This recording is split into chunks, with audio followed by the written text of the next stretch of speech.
Assalamualaikum warahmatullahi wabarakatuh.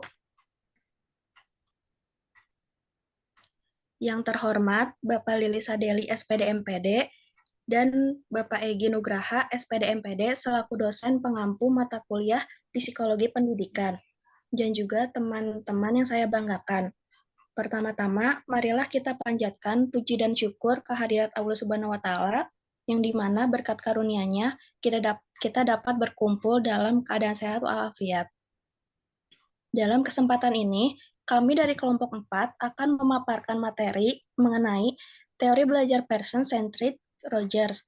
Sebelum ke materi, izinkan saya memperkenalkan diri terlebih dahulu. Perkenalkan, nama saya Asifa Nabila dengan NPM 23 503.004 dan rekan saya. Nama saya Belva Isnan Alfira dengan nomor NPM 23503101. Perkenalkan, nama saya Najwa Naila Rehaninu dengan NPM 23503003. Baik, langsung saja ke materi. Materi pertama akan disampaikan oleh Najwa.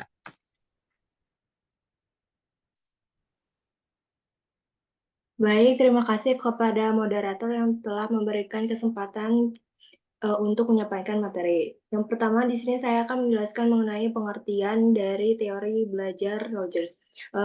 Teori belajar humanistik Rogers adalah menitik beratkan pada metode student-centered dengan menggunakan komunikasi antar pribadi, yaitu berpusat pada peserta didik dengan mengembangkan potensi-potensi yang dimiliki peserta didik untuk dapat mengatasi permasalahan yang dihadapi dalam suatu kehidupan. Yang terpenting dari Rogers adalah proses suasana emosional approach dalam pembelajaran bukan hasil dari belajar. Seorang guru harus lebih responsif terhadap kebutuhan kasih sayang dalam proses pendidikan. Yang kedua yaitu ada prinsip teori belajar dari Rogers. Menurut Rogers, yang penting dalam proses pembelajaran adalah pentingnya guru memperhatikan prinsip pendidikan dalam pembelajaran, yaitu yang pertama, menjadi manusia berarti memiliki kekuatan yang wajar untuk belajar. Siswa tidak harus belajar tentang hal-hal yang tidak ada artinya. Yang artinya belajar itu paling bermakna apabila dilakukan atas inisiatif sendiri dan apabila melibatkan pikiran si pelajar. Belajar atas inisiatif sendiri juga mengajarkan murid menjadi bebas, tidak tergantung dan percaya diri. Yang kedua yaitu siswa akan mempelajari hal-hal yang bermakna bagi dirinya. Perorganisasian bahan pelajaran berarti mengorganisasikan bahan dan ide baru sebagai bagian yang bermakna bagi siswa. Belajar yang berarti mempunyai makna bahwa hal ini terjadi apabila dipelajari secara relevan dengan kebutuhan dan maksud anak. Contohnya, anak dapat belajar menghitung uang receh karena uang receh tersebut dapat digunakan untuk membeli sesuatu permainan yang digemari. Yang ketiga yaitu belajar yang bermakna dalam masyarakat berarti belajar dalam proses. Dorongan ingin tahu untuk belajar merupakan asumsi dasar pendidikan humanistik. Di dalam kelas, anak-anak diberi kebebasan untuk memuaskan keingintahuannya, untuk memenuhi minatnya dan untuk memenuhi minat untuk menemukan tentang dunia sekitarnya. Materi selanjutnya akan disampaikan oleh rekan saya.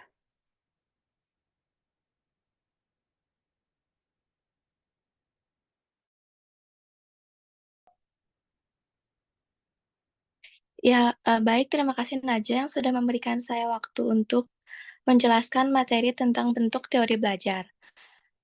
Bentuk teori belajar menurut person centered Rogers yaitu fasilitator sebaiknya memberikan perhatian kepada pencipta suasana awal, situasi kelompok, dan pengalaman kelas. Jadi, pada saat pembelajaran dimulai, kita sebagai fasilitator harus bisa membangkitkan semangat peserta didik. Yang kedua yaitu mencoba mengatur dan menyediakan sumber-sumber untuk belajar yang paling luas dan mudah dimanfaatkan para siswa untuk membantu tercapai tujuan mereka, seperti menyediakan situs web edukasi, buku teks, dan materi pembelajaran, dan dan podcast edukasi untuk membantu peserta didik. Yang ketiga yaitu menempatkan dirinya sendiri sebagai suatu sumber yang fleksibel untuk dapat dimanfaatkan oleh kelompok. Dengan mendekatkan diri sebagai sumber yang fleksibel dan responsif akan memperkuat hubungan fasilitator dan siswa dan juga membantu mereka merasa didukung dalam perjalanan pembelajaran mereka.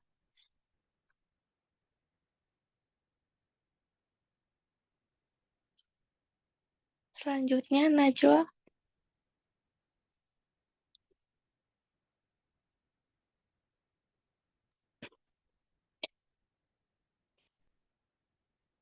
Yang selanjutnya yaitu ada metode belajar. Peran guru dalam pembelajaran humanistik adalah menjadi fasilitator bagi para siswa, yang mana tujuan pembelajaran lebih kepada proses belajarnya daripada hasil belajar. Proses yang umumnya sebagai berikut. Yang pertama yaitu merumuskan tujuan belajar yang benar. Tujuannya harus jelas dan terdefinisi dengan baik. Hindari membuat tujuan yang terlalu umum atau ambigu. Contohnya daripada mengatakan saya ingin belajar matematika, lebih baiknya adalah saya ingin memahami konsep integral dalam matematika. Yang kedua yaitu mengusahakan partisipasi aktif siswa melalui kontak belajar yang bersifat jelas, jujur, dan positif. Selanjutnya akan dilanjutkan oleh rekan saya.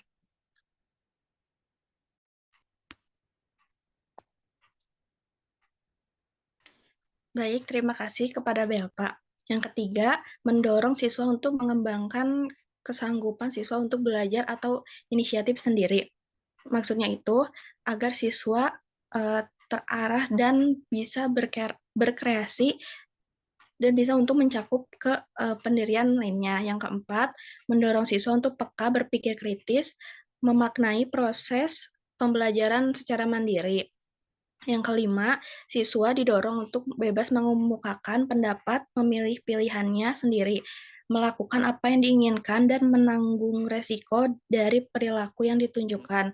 Yang keenam, guru menerima siswa apa adanya, berusaha memahami jalan pikiran siswa, tidak menilai secara normatif, tetapi mendorong siswa untuk bertanggung jawab atas segala resiko perbuatan proses belajarnya.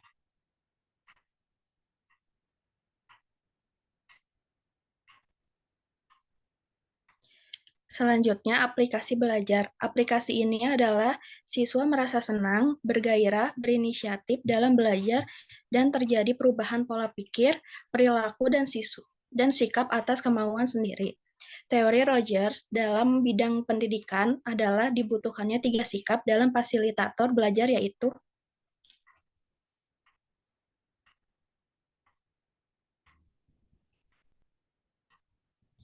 yang pertama, realitas di dalam fasilitator.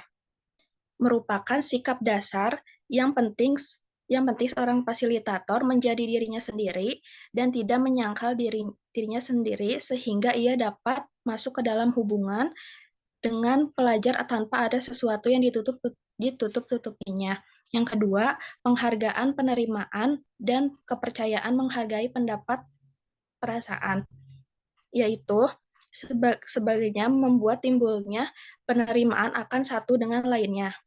Dengan adanya penerimaan tersebut, maka akan muncul kepercayaan akan satu dengan lainnya. Yang ketiga, pengertian yang empati. Untuk mempertahankan iklim belajar atas dasar inisiatif diri, maka guru harus memiliki pengertian yang empati akan reaksi murid dari dalam. Guru harus memiliki kesadaran yang sensitif bagi jalannya proses pendidikan dengan tidak menilai atau mengevaluasi.